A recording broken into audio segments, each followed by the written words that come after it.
Good afternoon to you. It's a pleasure to see all of you here.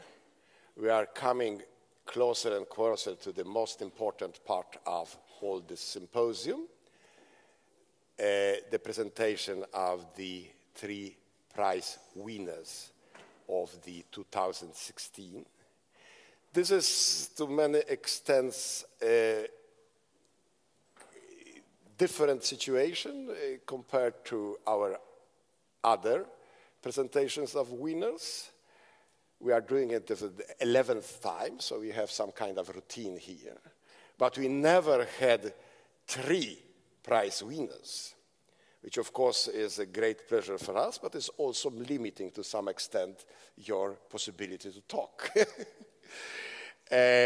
So, as I told you, you have, well, formally 25 minutes, but if you make it in 20, it will be absolutely wonderful.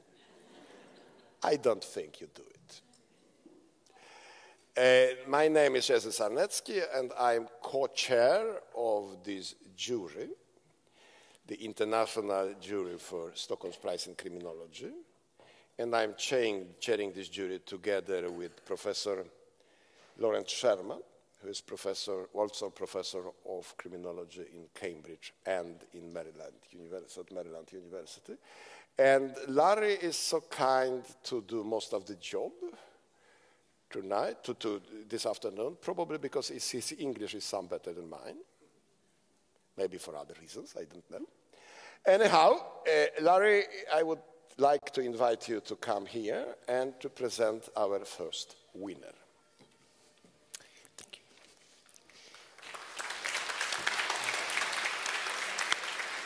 Thank you very much, and thank you, Jerzy. Actually, our divisions are highly national. I get to introduce the Americans, and Jerzy gets to introduce all the Swedes, or at least what we have here, and it's quite a lot, as you will soon see. It's interesting that yesterday the head of the public health profession in Britain echoed Prime Minister Cameron's previous calls over several years for universal parenting education in the United Kingdom, on the grounds that the Prime Minister informed us of the fact that he was a lousy parent and really could have used a lot of training, which is an interesting admission for any head of government to make. And yet, the practical solutions to parenting issues cannot be designed in a vacuum.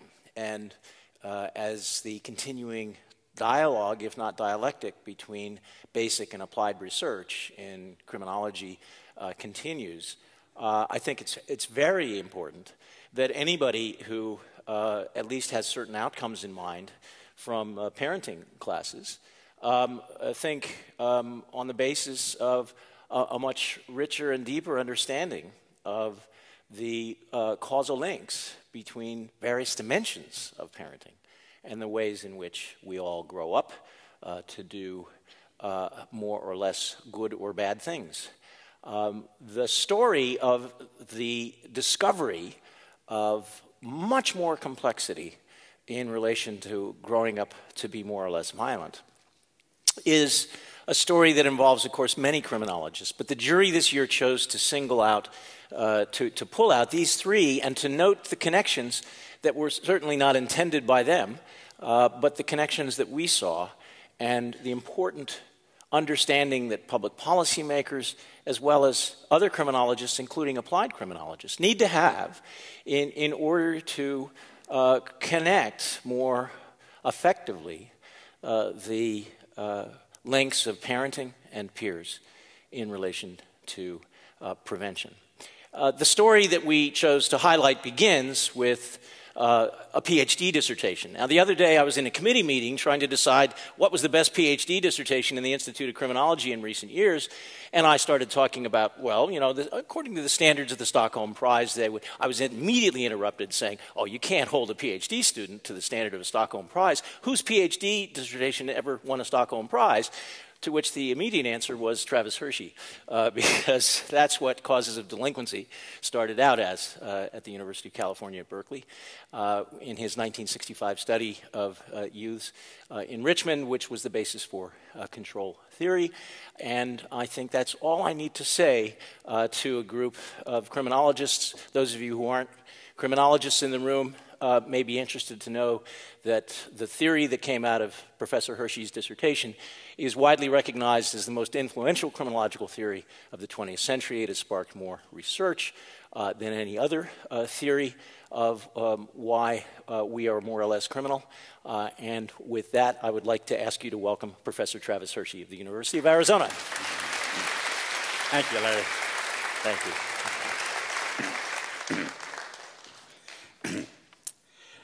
Good afternoon.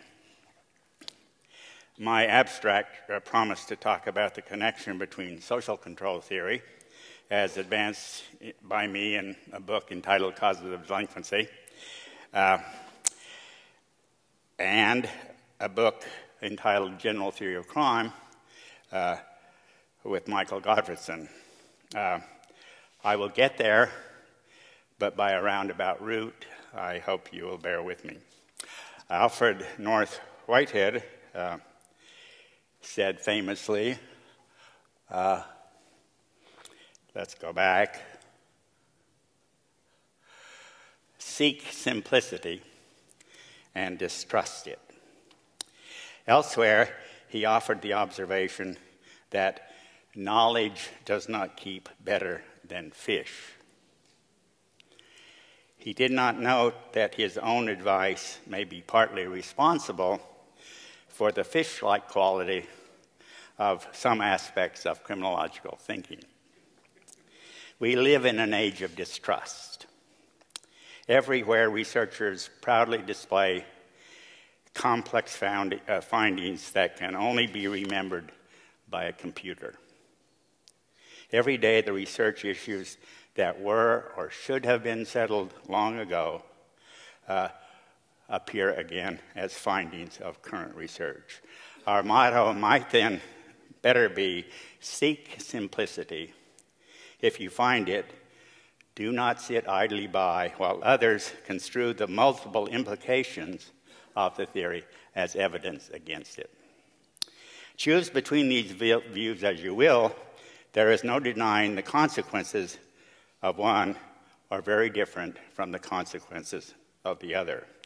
Distrust, which we like to think of as skepticism, nuance, or even positive science, leads to the search for ever more complex details about ill-defined or over-defined topics.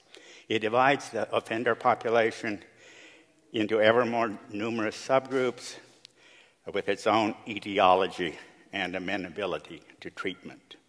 Trust, in contrast, leads to acceptance of general facts and a willingness to spell out their implications.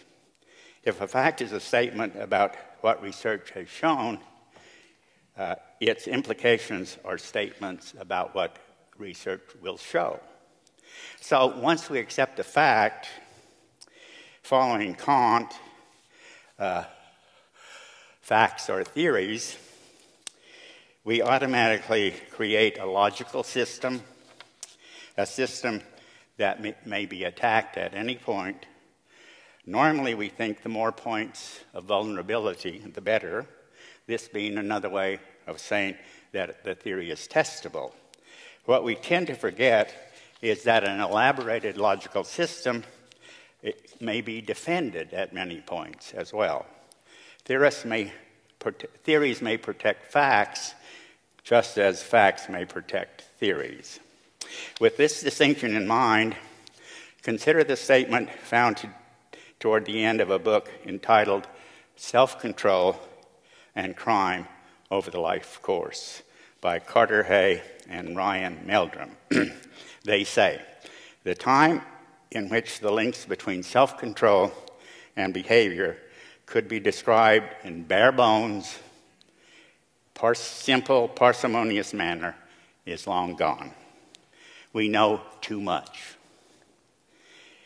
thanks to the efforts of an army of behavioral scientists turning out an incredible volume of new self-control research every year. Our bold claims, the authors say, way back at the beginning of their books, is that self-control theory, our bold claims have made self-control theory arguably the most scrutinized theory in the history of criminology. Apparently, claims to facts, apparently bold claims, invite scrutiny. The more claims, the better. It may seem strange that bold claims are more likely to be bare bones, simple, and parsimonious, but not when you think about it. Contraries, opposite of bold, are timid, careful, qualified. Why would one bother to scrutinize timid, careful, and qualified claims? It is unlikely that they could be the foundation of a theory or logical system. It is unlikely that they can be falsified, or, for that matter, that they can falsify facts observed on numerous occasions in varied settings. Maybe that's what is meant by "we know too much." Let's start with the fact that most influenced our initial statement of self-control theory, the age crime curve. After looking at the available data from a variety of times and places, we came to the conclusion that the age crime curve is everywhere the same. We concluded that the shape of the curve is the same for men and women, for high-rate and low-rate offenders, that it must be the same in Sweden as in the United States. As I was writing this, a Google scholar gave me the latest word on the topic. Here's what it said. The theory of natural desistance suggests that offenders tend to age out of crime naturally. That is, without formal intervention. This perspective is most notably promoted by Gottfriedson and Hirschi's 1990 General Theory of Crime. Their argument that the age crime curve is a stable finding across samples, regardless of jurisdiction, type of offense, or type of offender, is undisputed. There are many people in this room who would disagree with that assertion, but that's one view of the facts with which we agree. Incidentally, supporting citations to famous works like those of Wilson and Herrnstein, 1985, and Farrington, 1986, are misleading. A thorough version of our argument appeared in a major journal in 1983. Crimes reach their peak the moment people are able to commit them, mainly in the middle to late teens. Their frequency declines rapidly until the mid-20s, and then gradually to the end of life. From this undisputed, heavily disputed drop of water, we inferred oceans of conclusions about crime. To describe the age crime curve, we need something that changes over time and something that does not. This forces a distinction between crimes and criminality, a distinction between events and propensities, a distinction between an act and an actor. Crimes are events or acts that take place at specific points in time and space. We know them by such terms as murder, perjury, and driving under the influence of alcohol typically. Crimes, as you all know, are incredibly common. Crimes rise and fall during the life course, but differences in the tendency to commit criminal and acts are unaffected by this fact. Children in trouble with teachers in the 2nd and 3rd grades are more likely to be in trouble with juvenile authorities when they are 15 or 16. They are more likely to be in jail and prison in their 20s, and they are more likely to have problems with family and work at all ages of their life. The unchangeable element is criminality, the tendency of people to engage in or refrain from criminal acts. Because criminality is the tendency, it cannot be counted, but it can be observed or measured. From such observation, we know that few people would allow themselves to be involved in the murder of a stranger. From this, we know the idea that everybody does it, that so-called offenders differ not at all from non-offenders, is beyond silly. We know that more people might, under the right circumstances, commit perjury, and we know that many would and do drive after drinking more than the law allows. In fact, experience shows that everyone is capable of deviant or criminal acts. More meaningfully, however, it shows that some are more likely than others actually to commit them. Once made, the distinction between crime and criminality is obvious. With the distinction, the task of theory is clear. It is to identify and explain criminality and to relate it to the commission of criminal acts. We began by looking more closely at crimes and deviant acts. What do murder, perjury, and driving under the influence, and for that matter, assault, theft, cheating on tests, burglary, robbery, forgery, and fraud have in common? The Chinese have a saying, crime is as easy as falling down a mountain. Indeed, most crimes require no special learning or knowledge. Children invent them without difficulty. Young people are their major practitioners. Here is an example of a relatively complex murder. The offenders wrapped a chain around an outnumbered man, hooked the chain to a truck bumper, and drove away. How complex is that? Most people know or could learn on the spot how to wrap and hook a chain, and most adults know how to drive. Perjury may be accomplished in a second by saying no when what happened would require yes. The capacity for perjury is thus present the moment the child is able to affirm or deny the occurrence of an event.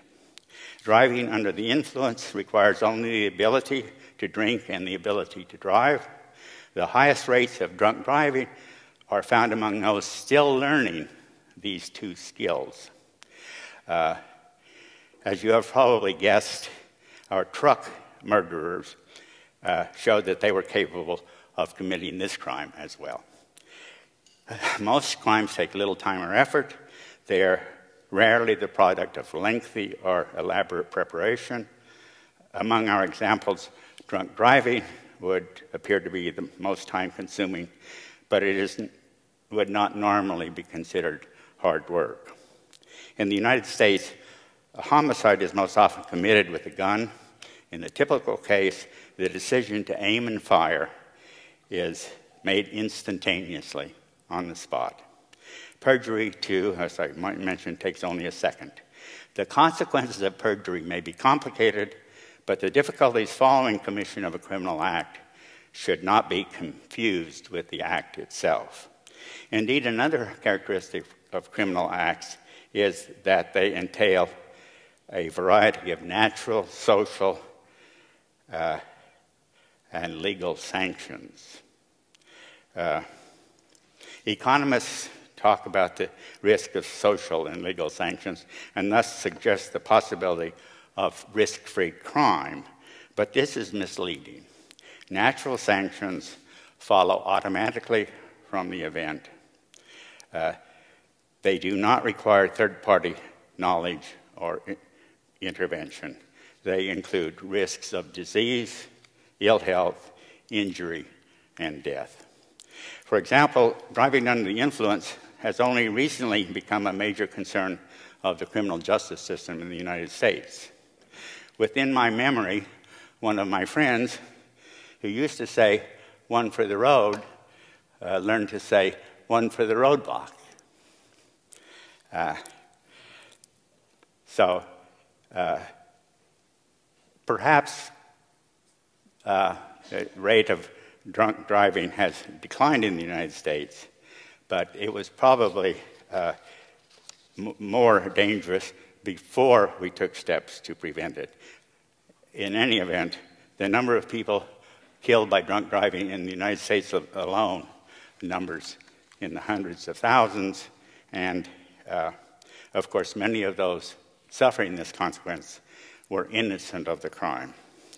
The spontaneous and unplanned nature of crimes makes long-term concealment unlikely, as does the tendency to repeat offenses and to be involved in a wide variety of them. As the level and variety of offenses increases, detection and automatic penalties become more and more certain. When we look at particular criminal or deviant acts, we see that each has a peculiar logical structure and a set of conditions necessary and collectively sufficient for it to occur. When these conditions are listed, they always include an offender insufficiently restrained to prevent the crime. So we discover from examination of criminal acts that they have one thing in common. From this, we infer the nature of those committing them. What sets offenders apart is not their peculiar preference for advantage or pleasure. It is not possession of unique skill, insight, knowledge, or training. It is rather a tendency to disregard the long-term consequences of their acts. Offenders are relatively unrestrained by the likelihood of negative consequences. They tend to be people with low self-control.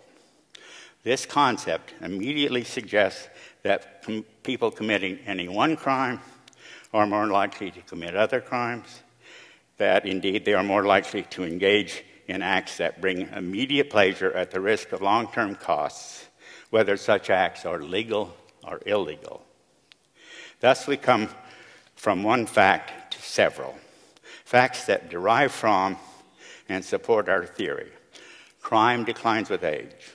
Individual differences in rates of offending are stable over time. Offenders are versatile. They do not specialize in particular offenses. A fourth fact implicit in these is that stable differences in self-control are established early in life, before the age that the criminal or juvenile justice system comes into play. This conclusion was made easy by the mountain of research showing that attachments within the family and supervision and discipline of the child by his or her parents are among the strongest predictors of delinquency. And by the undisputed finding that early difficulties in school are equally powerful. If we were bold about the nature and significance of self-control, we were strangely timid about how it might be measured. Emboldened by our conclusion about self-control, we hit upon the idea of inferring even more about the nature of offenders from the nature of criminal acts. A general theory of crime, the book I'm talking about, contains 2 pages in which we discuss the elements of self-control. Our exercise attempts to be thoroughly logical. Crimes have properties A, B, C, and D. Persons committing crimes, therefore, should have traits A, B, C, and D. For example, we say criminal acts are exciting, risky, or thrilling. They involve stealth, danger, speed, deception, or power. People who lack self-control will tend to be impulsive, insensitive, physical, risk-seeking, short-sighted, and nonverbal. Which list, in turn, morphed into measures of self-control, measures devised by others based on our discussion, such as those behind me. You can see from them that the person is asked to to think back on their own behavior and see whether they match the description. So they're, in one sense, they are telling us something about themselves based on their past behavior. Responses to these items, kinds of items, people are not looking far ahead, essentially. They predict crime and delinquency, but not very well. I suspect they and items like them are the major reason David Weisberg and Alex Pequero are able to report that our self-control theory ranked 14th out of 16 theories in its ability to predict crime. How the mighty fall. From arguably the most scrutinized theory in contemporary criminology to a theory with predictive power so low that it falls into a class useless for policy, so low that it is a candidate for falsification, for radical revision, for wholesale replacement. Looked at alone, its performance raises the question, quote, does self-control theory deserve less attention than it has received? Weisberg and Pequero do not answer this question, but we can guess what it would be. They do not attempt to save the theory. That task falls to me. Perhaps the road to redemption may be found in social control theory, another bare-bones, simple, parsimonious theory that ranked 7th of the 16 in the Weisberg and Pequero study. Not bad, but not very good either. The ruling proposition of social control theory is that delinquent acts result when the individual's bond to society is weak or broken. The bond is said to consist of 4 elements: attachment, commitment, involvement, and belief. Attachment refers to the degree of love or respect for parents, teachers, friends, institutions, or even non-human entities outside oneself. The more closely one is tied to such entities, the less likely one is to commit criminal acts, because such acts threaten to damage the relation in question.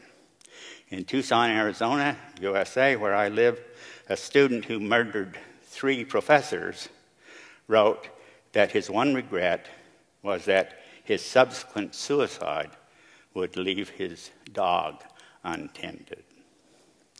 The same logic applies to the remaining dimensions: commitment or ambition, the degree to which one's aspirations are incompatible with the history of criminal acts or are endangered by reckless behavior.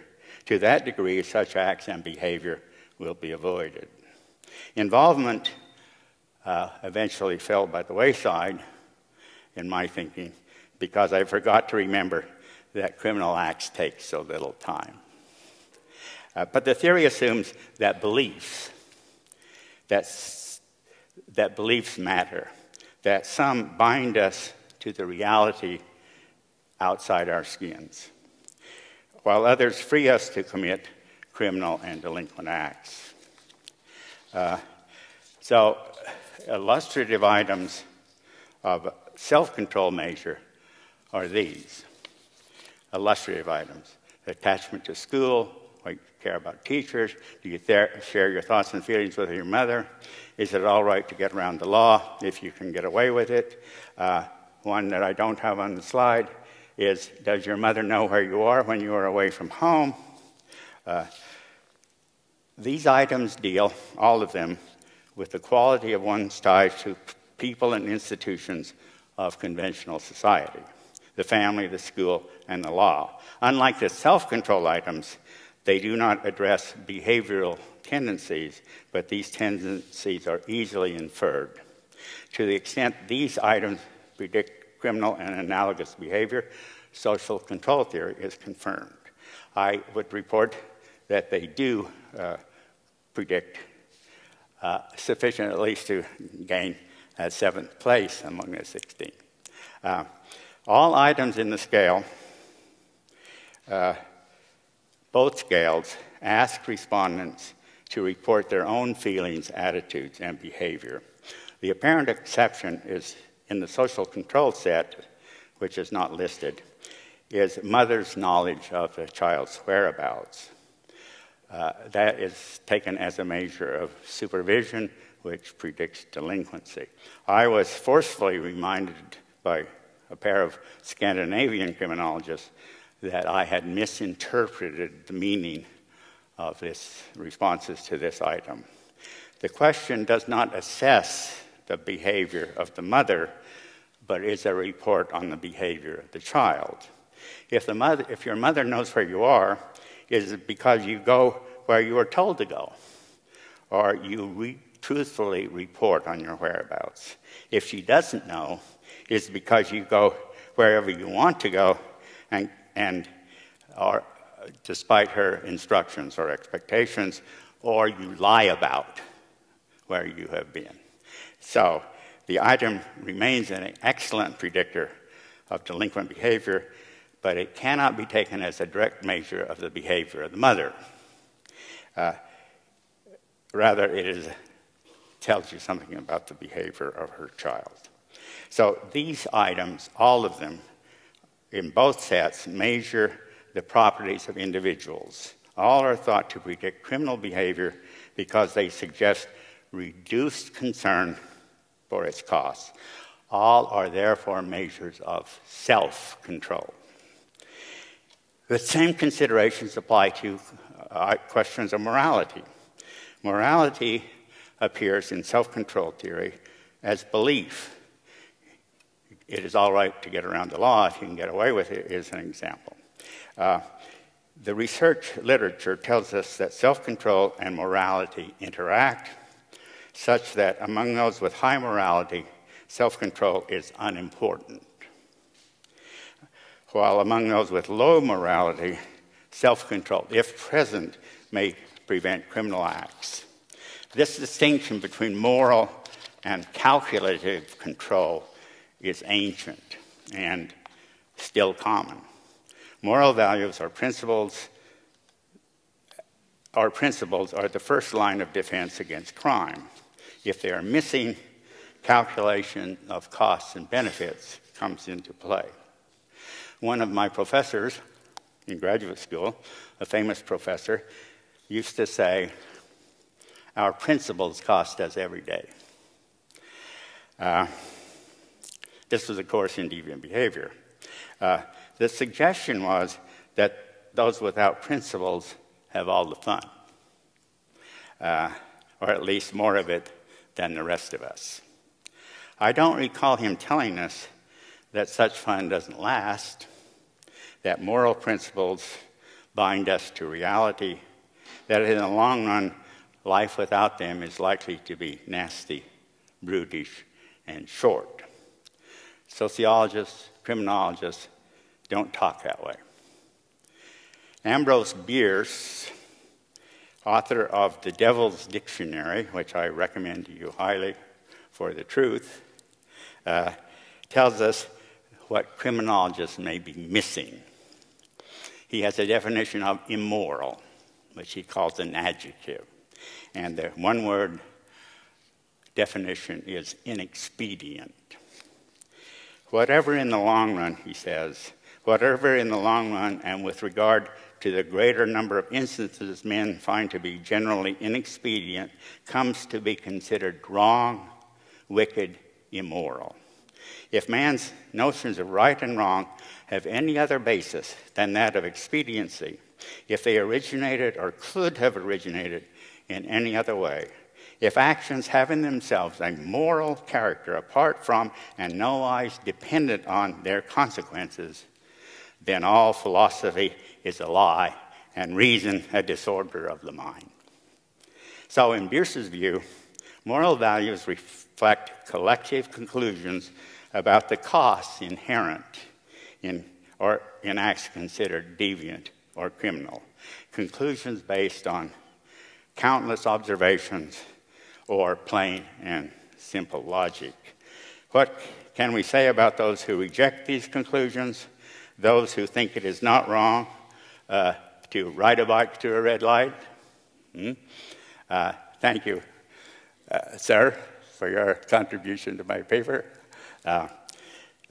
These are measures used by Professor Wikström in his study, which I am happy to use, since they overlap with my own discussion of morality. What do we think of those who think it is not wrong to ride a bike through a red light? I think in this country you don't see very many of them, but it is highly risky business, I would say, unless you look right and left and are very careful. We can say that they are not controlled by moral beliefs, by a reality outside their skin, that they therefore lack self-control. We can say further that an amorality measure, being virtually a proxy measure for crime, must be preceded in the causal chain by the measures previously discussed. Given its proximity to crime, it will certainly have independent effects on crime, and it may absorb the effects of prior measures. This cannot or should not be taken to mean that these prior variables are not causes of crime. We may not know how much improvement of self-control theory would be obtained by combining these measures, but we know that it would do better with them than without. 1 minute. Justification, if these measures don't work, there is a fallback measure. If self-control theory is not saved by inclusion of morality and social control variables, I would recommend that it be allowed to include prior criminal delinquent behavior and analogous behavior. The critics tell us that this relation is not tautological. They tell us that it is included in other theories.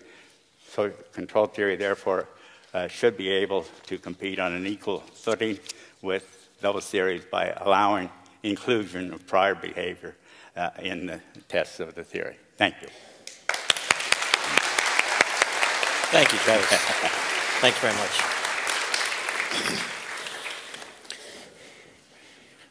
Among the many facts that Professor Hirschi has generated, which he didn't mention, is the fascinating fact that a good relationship with parents predicts obedience to the law when juveniles age. And the interesting question is why that's even true for parents who are criminals, which is what was discovered in this 1965 survey, so that it was the relationship with the child rather than the behavior of the parent in relation to the law that was the more powerful predictor of the behavior. Many people would have read that and said, well, that's right, of course, but if the parent commits a crime against the child, that's a different story, and we must assume that there's a cycle of violence. Well, our next speaker, our next prize winner, certainly had something to say about that. She had something to say in the premier journal in Science by John McDonald's count at the University of Pennsylvania. There have been 16 criminology articles published in Science. He didn't distinguish invited versus peer-reviewed over the transom, where they're most generally thrown on the floor the minute they arrive. This one wasn't, nor was its successor published last year. Please welcome Professor Cathy Spatz Widom of the John Jay College of Criminal Justice and the Graduate Center of the City University of New York. Here.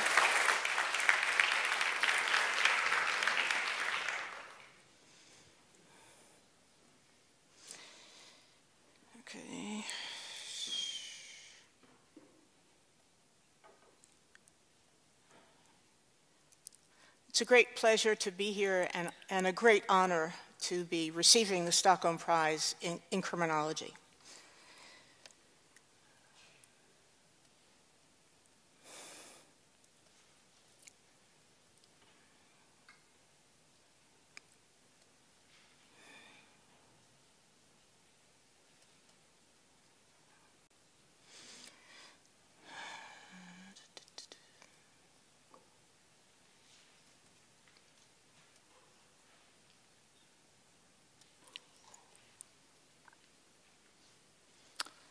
So I'm going to be talking today about something called the cycle of violence. And many of you know what we mean when we talk about the cycle of violence, but I want to make very clear at the beginning the traditional original meaning was the notion that if a person experienced violence in childhood, that they would go on to become a perpetrator of violence in the future. So particularly physical abuse in childhood is thought to lead to the perpetration of physical violence in adolescence and adulthood. I want to give you a quick history of the thinking about the cycle of violence and how we have moved and changed and developed over the course of time in our thinking about this. So in the 1960s, we began with clinical observations and case histories of severely disturbed and homicidal youth that suggested that in the backgrounds of these children there was severe abuse. In the 1970s, there were a series of cross-sectional studies of delinquents and adolescents that said to these delinquents and adolescents, were you abused as a child? And many of these children said, yes, I was abused as a child. And from this, we began to think that there was a strong connection. In the early 80s, there were a few studies of very young children and toddlers that were beginning to suggest that these children who had histories of abuse and neglect were appearing to behave in more aggressive ways. But it wasn't until the late 1980s when we came along and we took a look at this literature and said, you know, there's a lot of suggestion here that there is a cycle of violence, but the empirical, the scientific basis for these was really not very solid, and it should not be used and cannot be used to draw firm policy conclusions. So in the late 1980s and 1989, I published an article that Larry referred to in Science that was called The Cycle of Violence, and described the results of the first major prospective longitudinal study on the cycle of violence. And I don't have time to tell you about the details of the design of the study, other than to say that what we did was to take a large group of children who had histories of abuse and neglect, and a matched group of children who did not have histories of abuse and neglect, but who were similar in other circumstances, other characteristics, such as sex, race, and age, and approximate family social class. And we said, what happens to these children when they grow up? And do the abused and neglected children, are they at greater risk for becoming violent, as the theory would predict, compared to the children who don't have these experiences? So what I'm going to talk about and focus on today are some common assumptions that flood the field of child maltreatment and the intersection with criminology that have developed over the years, and about which our work has addressed these assumptions and in many instances has challenged the validity of these assumptions. So I've picked 4 to talk about very quickly. The first one is where we started, with physical abuse leads to violence. The second important assumption that is pervasive through the field is that it is only maltreated boys who become violent. And we have a theory that says that maltreated boys become aggressive and externalize in psychological terms, but girls who are maltreated internalize and become depressed and do not become violent. So I'm going to address that question. Another major assumption that influences policies, at least in the United States, is that children who are sexually abused go on to become sex offenders. And I bet if I had asked you to raise your hand whether you believe these assumptions, many of you would say, yes, this is the way it's going to be, right? And finally, the assumption that parents with histories of abuse and neglect go on to perpetrate abuse and neglect on their own children. Bottom line, takeaway point, is that prospective empirical evidence indicates it is not so simple. So I've lost one of my great slides. Some of you may have noticed that I had some technical difficulties at the beginning, and I'm not sure where it got lost. But so there have now been 6 major replications of this question about where we started. Does physical abuse lead to physical violence?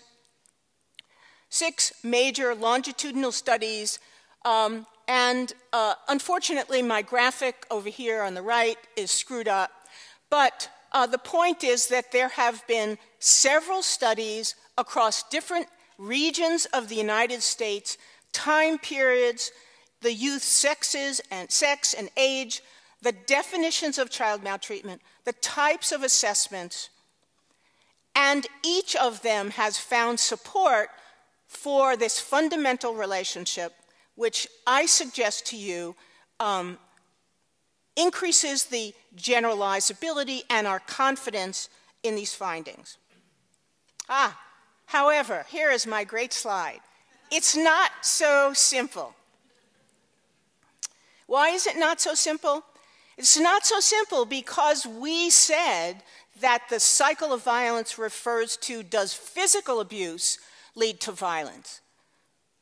Nobody was ever saying that neglected children become violent.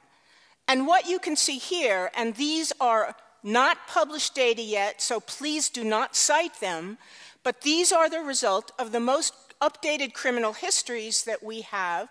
And what you can see is that, yes, physically abused children have become violent. These are arrest data. These are not self-report data. So about a quarter of the physically abused children have an arrest for violence. But in fact, the neglected children are at even higher risk. And you will note that children who have histories of sexual abuse, children who have more than one type of abuse, in our sample, a very small group, and our controls, those kids without abuse and neglect in their backgrounds, have lower rates of arrest for violence. So first assumption, not so simple. It's even more complicated, and this is a little tricky, but I'm going to walk you through it because I think it makes a very important point. If you look at the 2 columns on the right, you see blacks and you see whites, and these are comparisons within the black children in my sample and within the white children in my sample. So these are comparisons of the risk of arrest at the top. Oops. I don't know. This is obviously not the right presentation. However, what you can see is that black abused and neglected children are at more than 3 times the risk of being arrested for a violent crime as a juvenile, and more than 2.5 times the likelihood of being arrested for any violent crime over the course of their life. And interestingly, we see that there is no increase in risk for the white abused and neglected children.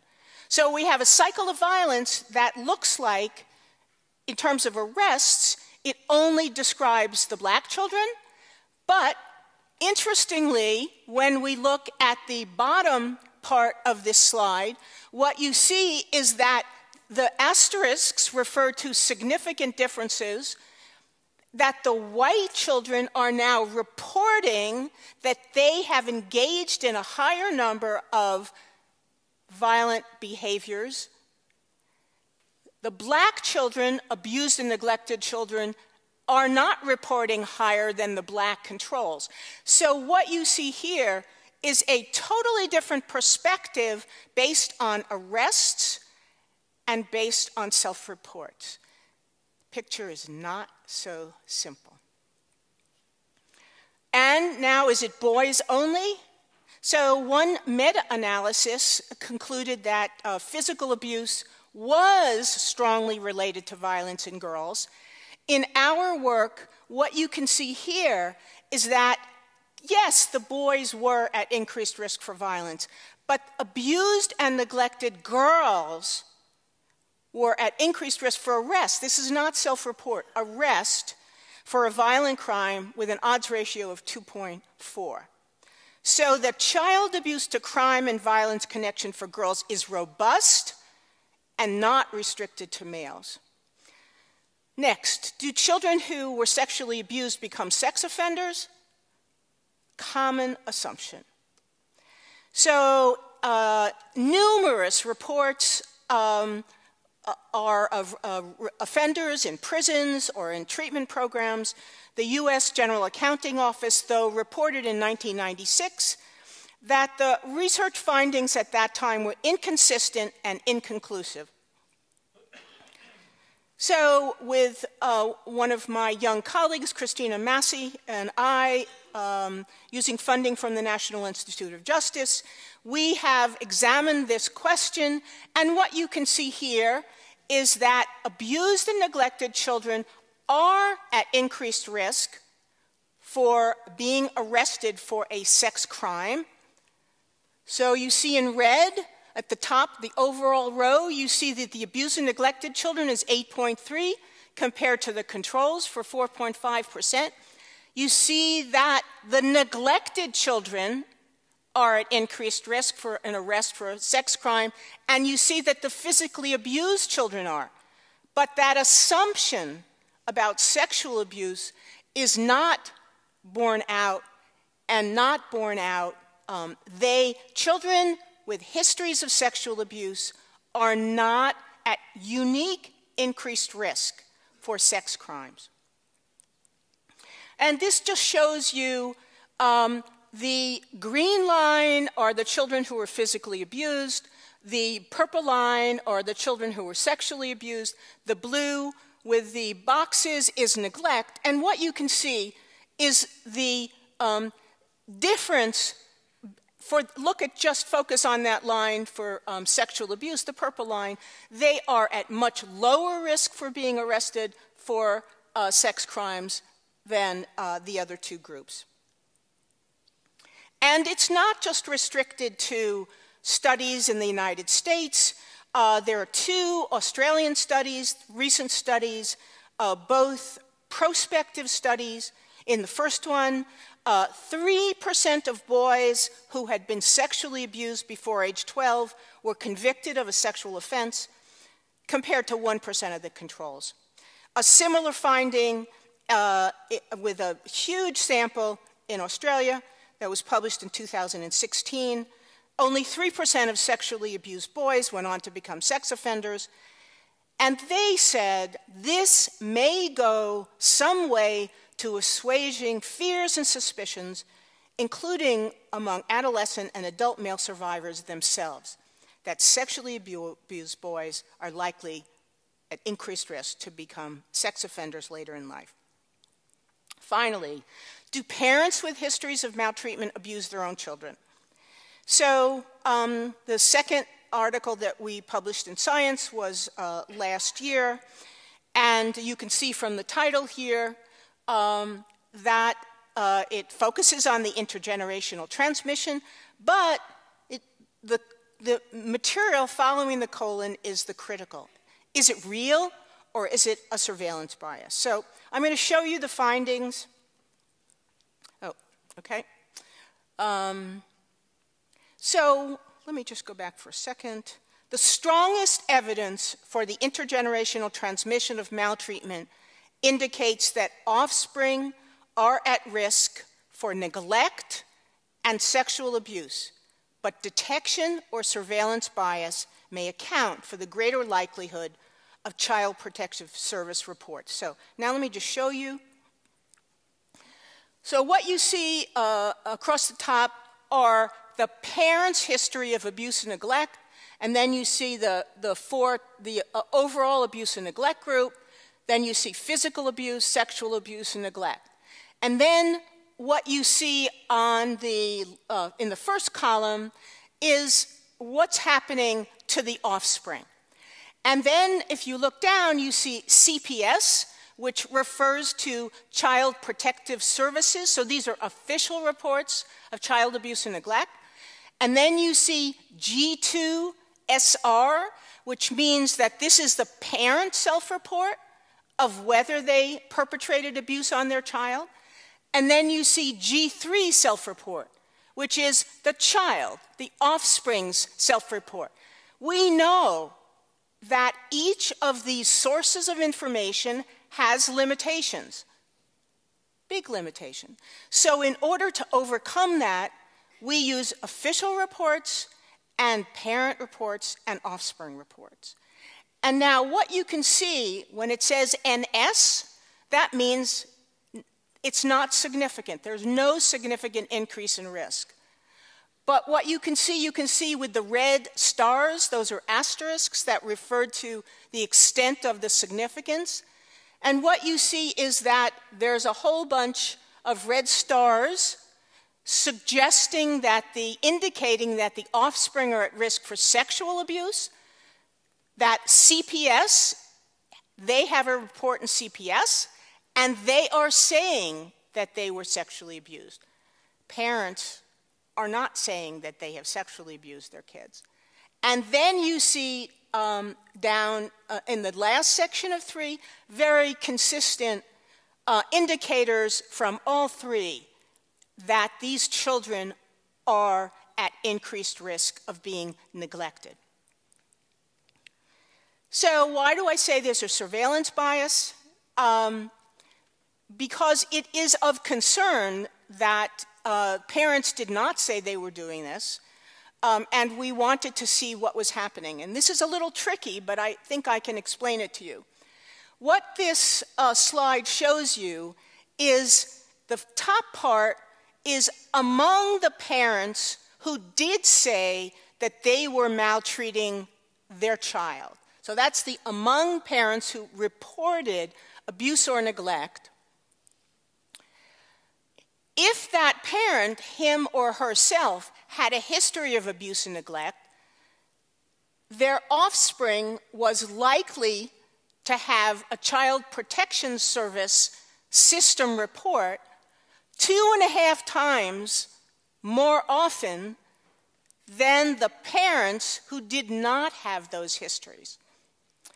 And we see the same pattern. If we take the offspring who said that they were being abused or neglected, we see that the offspring of parents who had an official report of abuse and neglect are more than 2 times likely to be detected. So, what are my 5 takeaway points?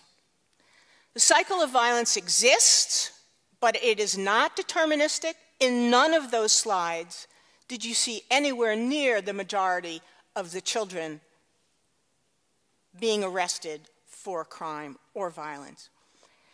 Second, neglect, which in the United States is the vast majority of cases of child maltreatment, is at least as damaging as physical and sexual abuse in the long term, but has received the least scientific and public attention.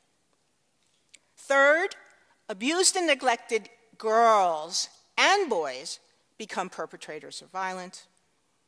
Fourth, children who were sexually abused are not at unique risk of being arrested for sex crimes. And finally, there is an intergenerational transmission of child abuse and neglect, but there is also evidence of detection bias. So, Andrew Vosh, who's a mystery writer, talked about the fact that baby crocodiles are abandoned by their mothers, and said that if they live to be adults, they spend the rest of their lives getting even. So I encourage you to think about the future of neglected children. What are the implications? The serious and long-lasting consequences of child maltreatment warrant investment in preventive and therapeutic strategies from early childhood. Violence prevention programs and policies need to target maltreated children, girls. Public policies and treatment efforts should be re-evaluated to determine whether there is a solid, scientifically credible evidence basis for support.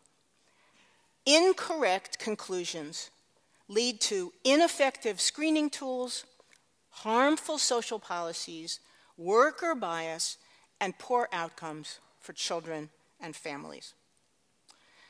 Thank you.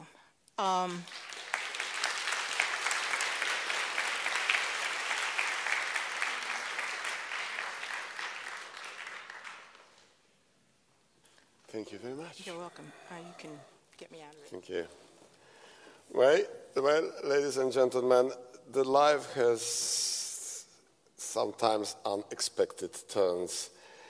During the end of 1980s and beginning of 1990s, there were two pretty young, pretty promising heads of division of Swedish National Council for Crime Prevention.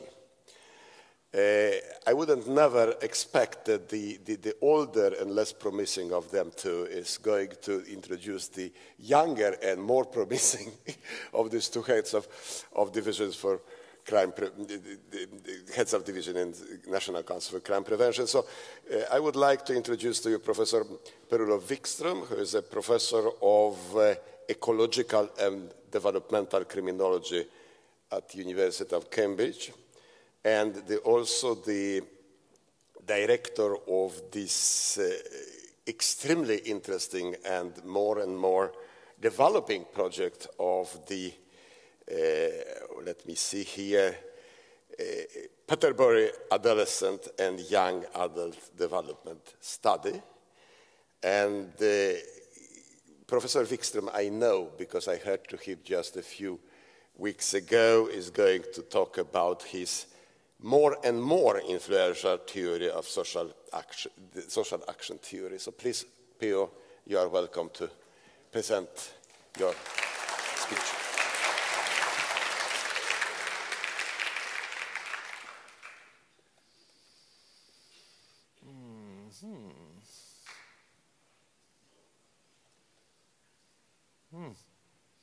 That might have been the wrong PowerPoint.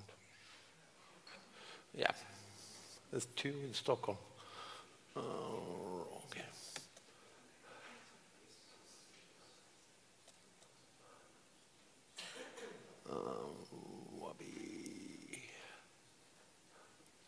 Okay, so I will talk about the goal of our research. We have a very simple question we try to address, is that why do crime happen?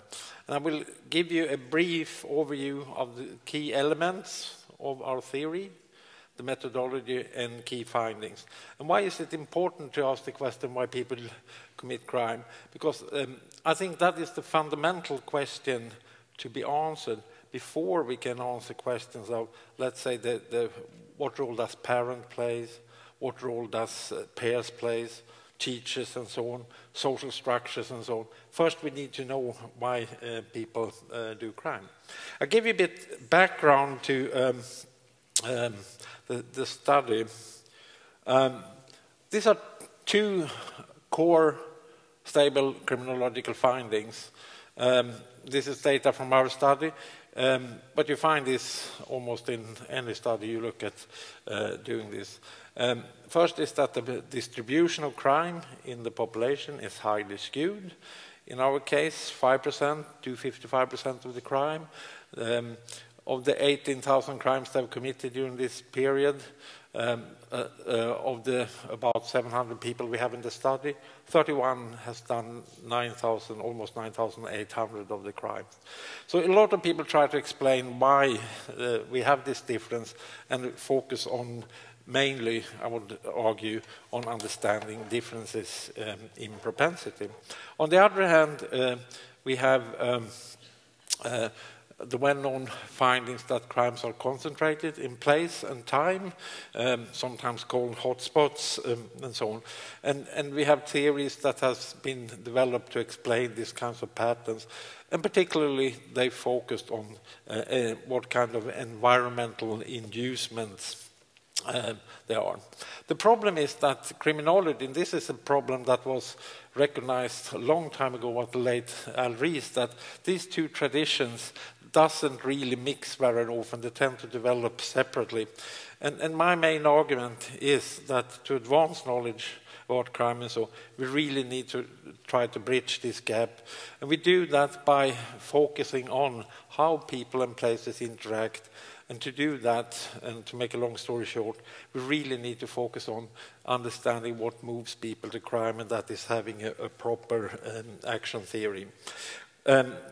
We need those, what one can call dynamic theory that helps us integrate insights from people and places, and dynamic methodology, methods and theories, or sorry, methods and data that helps us study the person-environment interaction. One of the problems with is that there is a lack of these kinds of studies. And another background to our research is the problem which is illustrated by the book cover here. If you study crime, there are hundreds, and David Farrington even argued once that there were thousands of correlates, genetic, social, psychological, etc., that differentiate between crime in various ways. This is a kind of a hopeless situation, and obviously mostly of these predictions and correlates are not causes. So we really need to get beyond this mess and try to identify what is the key problems. So we started off with trying to develop some theory to do this. I do apologize because when you're sitting there, the acoustic is pretty bad, so I couldn't hear also. I don't know if to what extent we agree or disagree on this, but we can discuss that later. What we focus on with the theory is fundamental processes. And I try to summarize the core arguments in two simple propositions. One is that crime happens because people see it as an acceptable action, and there is no relevant and strong determinant. This is the really important basic reason why crime happens. And this explains all kinds of crimes, from terrorism to shoplifting to child abuse and so on. The fundamental that people come to see this as something acceptable to do. But there are also, secondly, crimes happen because people fail to adhere to the personal morals. That is, exercise self-control. They fail to withstand external pressure to act against their own personal morality. And that is the second line of reason why people do crime. I think this is quite illustrating, and I know some of my colleagues are perhaps not entirely happy with me taking this example, but if you reflect over these kind of things, why do people change their behavior? Why do people change? Let's say we have had tremendous change in smoking, changes in domestic violence, violence against children, drink and drive, race myths, and so on. And my major argument would be that the main drivers here is that there are changes in acceptability of these kinds of behavior. And my favorite example is the dog poo example. And I was giving a talk at the Home Office, and one of the senior civil servants said to me after I presented this that, well, when he was young and he went out with his dog, if he picked up the dog poo, people would have think he was crazy. And nowadays it's totally the reverse. And you can see this with all kinds of things, smoking. You had doctors standing in white coats saying that this is something very good to do, to now where you may even risk be harassed if you smoke cigarettes. Okay, so basic assumptions then. I will run through this reasonably quickly. The basic assumption, and this is the important one, is that we are all essentially rule-guided. And that means that we express our desires, respond to frictions within the context of rule-guided choice. Second assumption is that social order is based on shared rules of conduct, and that means that we can understand the patterns in social behavior as based on rule-guided routines. People are the source of the actions. And what does that mean? That we perceive, choose, and execute our actions, but crucially, the causes are situational. And that means that the alternatives we see, the action alternatives we see, the choices we make, and the execution of our actions are triggered and guided by the relevant input from the person-environment interaction. So against this background, I suggest one can actually reduce the number of individual and environmental factors that are of key importance to understand people's following or law-breaking behavior. One is low relevant personal morals. That has to do with the content, people vary in that. And the other is, has to do with abilities to exercise self-control. And we like to see that as part of what you can call the machinery. So we clearly distinguish between these two aspects of a person. And there are interesting interactions between the two, I think, but I shall not go into that. When it comes to the environment, of course you have to have opportunities for crime to happen, and so on, frictions generate crime. But we would argue that the most important thing is the moral context, so the moral norms and their enforcement of that surrounds the particular opportunities and frictions a person meets. So that is the key environmental. But the core argument is that this is something people bring to the situation. So we have different propensity. We bring our propensity, we bring our personal morals and abilities to self-control, and the environment creates certain kinds of inducements. It's the coming together of these two that creates the situations, create the motivations, and what kind of action alternatives people see, and if crime is not an action alternative. So it's often, I think, a confusion in a lot of criminological literature because one often uses the concepts of situation for environment.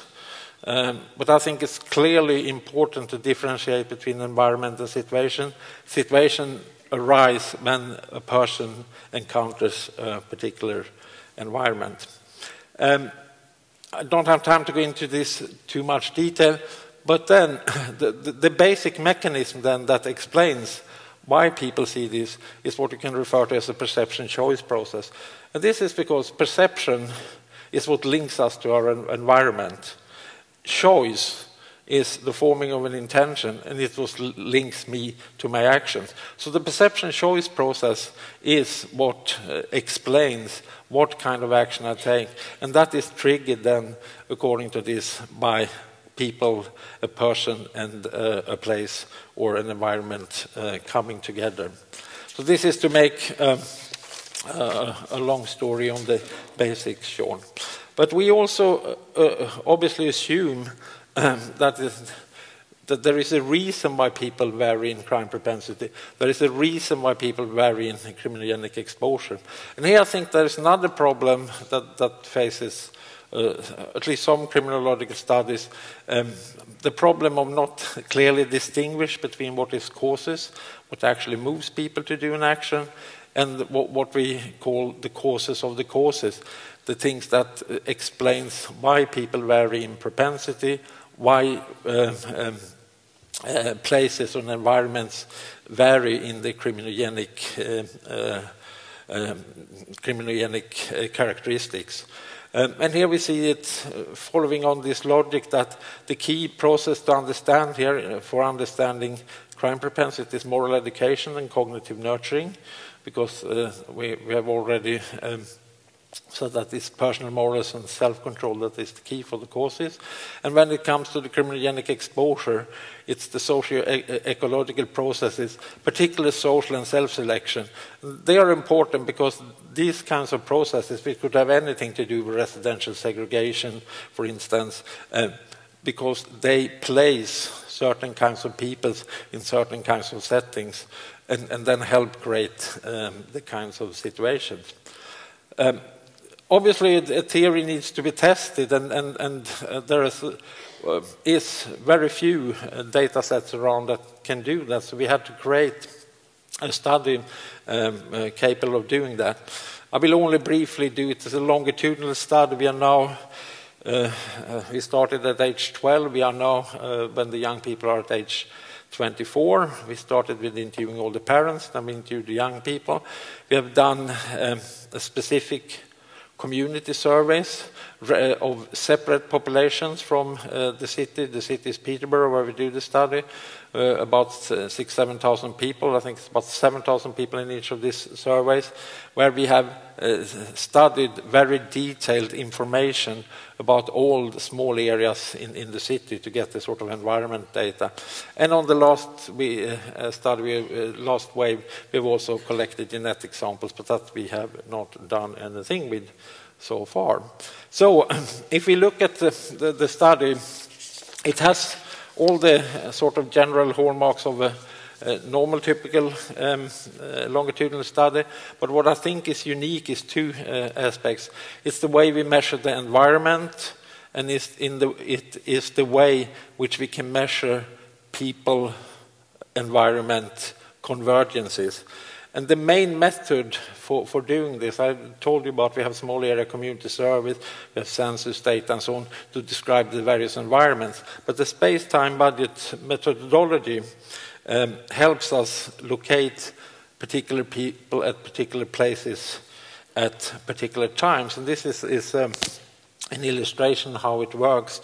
We have done this for 4 days, always including a Friday and Saturdays, and 2 other weekdays for each of the waves, which means that we get 96 hours of data then for each person, each wave. This amounts to an enormous lot of hours. But we talk about, we find out by each hour where people are, at what place, if they are in school, if they are in a boat club, or if they are in the city center, in the shopping mall, what they do, if they socialize with kids, with whom, if they are with parents, etc. We ask questions about if they are truant, use alcohol, drugs, offended, etc. So we get a very detailed picture. And this, since we have a random sample of the children from the whole city, we can also portray the social life and so on. And if you look at the top right-hand corner graph, that is a picture of the movement of the young people in the city for one wave. And as you can see, they move a lot. And one implication is this also is that there are some restrictions with only using neighborhood as a measure of one's environment.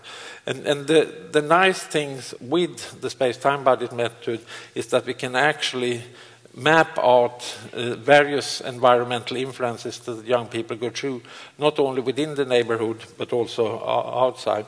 And here is one illustration.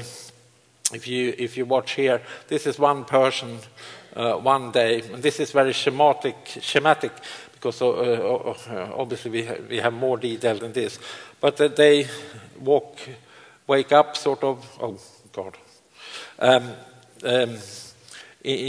in the morning, getting ready, go to school, have lessons, etc., take the bus down to town, hanging out in the shopping center with peers, then in late afternoon, evening, they hang around in the park, this and drinks, and then they go to Per's house and watch film. So we have very detailed, and as you can see, we have patterns of movement. But then we've also collected the area information. So here we have the levels of collective efficacy or poor collective efficacy, which are the gray areas, which are the 25% areas with the most poorest collective efficacy. So we know when the young people is in a particular area, what the general environment is, what the circumstances is, if there are repairs and so on, and then we can use that. And obviously we have data about the personality, the morality and so on. So we can, as you see in the top right-hand corner, try to really come to the convergence.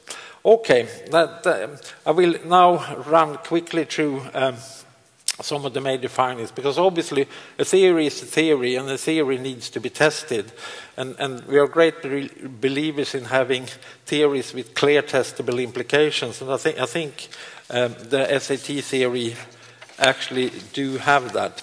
So if you bear with me, I'm going to run through this very quickly, and if you're interested, obviously most of this, not all, is published, so you can have a look. The first question is, in a sense, okay, can we predict crime involvement by knowing people's crime propensities and criminogenic exposure? You have to recall now how we have defined this. And as you can see, it works very well. About 50% of the variance in the crime propensity and 50% in the variance in the criminogenic exposure is accounted for by these two measures. And jointly, if you do joint model, they explain 58% of the variance. So they predict very well. The index of personal morality, self-control, and as you can see how we define, it's a very complex definition of criminogenic exposure in a sense. We use many different data sets, but it's basically time spent unsupervised with peers in unstructured activities in areas of poor collective efficacy or in a local center. Okay, next question then is hotspots. And can we predict hotspots? Yes, we can. And the good thing with these kinds of data, again, is that normally one finds in ecological studies that poor collective efficacy predicts crime concentration. We have here non-residential land use, but that's a dummy for center organizations. So one finds that commercial and center areas also predict crime. But what we also have, which is in the middle, I don't dare to use the thing because then, is that we have data about the presence, how much presence there is of young people with various levels of crime propensity. So as you can see, we have, and engaged in certain activities. So we have low crime propensity, medium crime propensity people, and high crime propensity people in the area. And we also take them when they are engaged in unstructured, peer-oriented time spent outside domestic settings, and so on. So as you can see, the presence of low propensity kids does not influence the young people's crimes at all. Medium propensity starts to have some impact, and high crime propensity has the greatest impact on the crime in the area. So basically what this shows is that concentrations, hotspots, occurs where crime-prone people are in criminogenic setting ecologically. Okay, next then. This is still not perhaps totally convincing because they are separately. We have just shown that these kids are in the areas and that crime happens there and so on. So using the full range of the space-time budget method, we can estimate this. And what we do here, and this is based on 190,000 hours of data time awake and so on, we have studied the probability that the crime will occur in a specific hour. We have on the x-axis we have the propensity, -3, which is low propensity, 3, which is high propensity. And then we have divided them if they are in an hour where they're criminogenic exposed or non-criminogenic or not. And as you can see, the low propensity young people, regardless where they are, they don't do crime. And then as propensity increases, the more and more sensitive they get for the criminogenic exposure. So that made us talk about situational vulnerable and situational resistant young people, depending on this. Okay, so age, in a sense. Here again, since we have this kind of data, we can actually plot the changes in crime propensity, in criminogenic exposure, and crime involvement. And as you can see, they follow each other quite beautifully. Propensity increases, exposure increases at the same time, and follows quite nicely the crime curve. However, people are different, and we have different crime trajectories in a sense. So we have analyzed the crime trajectories, the propensity trajectories, and the criminogenic exposure. We found 3 trajectories, or typical parts of crime propensity, 2 of criminogenic exposure. We had a long session on this this morning before, and I don't have time to go into it, so I will just make a few major points on the relationship between this. First of all, we find that a person's trajectories, the probabilities that they belong to a trajectory of a certain propensity or exposure, predicts crime trajectories. So this is again another way to support the theory, in the sense that propensity and exposure predict trajectories in crime. What I would like to come to and conclude with is the role of disadvantage, because that is a topic that is much discussed and very important. We have very good measures of childhood disadvantage based on family disadvantage, parent reports, and neighborhood disadvantage. You can see the indicators. We have created some kind of a mega index combining family and neighborhood disadvantage. And as you see in this graph, if you plot the family neighborhood disadvantage with the crime frequency, there's not very much. You can see it's like a bee swarm. If you know a person's family or neighborhood disadvantage in Peterborough, you cannot really predict crime. It explains about 4% of the variation. You can compare that with the crime propensity, criminogenic exposure ones, which, as I said, do 50. So, and this is what you find as we have presented before when it comes to general research. This is not an untypical finding. So then the question was, why do many people who work in policy and practice and even academics think that disadvantage is such a strong factor? And this Venn diagram is probably a good illustration of the reason. Yes, most of the young people who are persistent offenders come from disadvantaged backgrounds, but very few of the young people who grow up in disadvantaged families and neighborhoods and so on becomes persistent offenders. So it's sort of psychologically explain this. Okay, so then we thought, how does childhood social disadvantage predict criminal career patterns? And as you can see, it neither predicts a persistent high crime or an adolescent limited crime trajectory. So knowing someone's childhood social disadvantage, you cannot predict if they will enter in a persistent high crime or an adolescent limited. But we didn't stop there, so we introduced the propensity and exposure. And hey, what happens here is that childhood social disadvantage do sort of predict young people's propensity in crime. So the childhood disadvantage is more likely if you have experienced childhood disadvantage that you have a heightened propensity or medium propensity and heightened exposure to criminogenic. And that in turn sort of affects persistent crime. So it's almost a fully mediated effect of childhood social disadvantage. So really the focus is on how childhood disadvantage affects propensity and exposure. And to conclude this rapid show of findings, we looked at the role of families and schools in this. And again, we can see that a lot of the effect of childhood disadvantage on the propensity and exposure is by affecting particularly good parenting, nurturing parenting and supportive schools. So childhood disadvantage do have a role for parenting and school, which in turn has a role for affecting people's crime propensity and exposure to criminogenic settings, and then in the end affect what kind of persistent and so on. And this is something we're working more now on digging into. So I will end with implications for crime prevention. I think our research, the implications for crime prevention is that one should focus on develop policies and intervention that influence young people's moral educations through the processes of instruction, observation, trial and error, influence young people's cognitive nurturing and functioning, cognitive exercises, alcohol and drug restrictions, etc., reduce the existence of criminogenic settings, and that's moral contexts that encourage breaches of rules and conduct.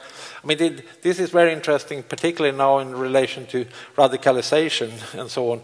So one can really see how the moral context that people encounter may work so sort of in the moral educative way. And finally, one can influence processes of social and self-selection that introduce young people to criminogenic settings. And with that, I think I'm fine. Thank you.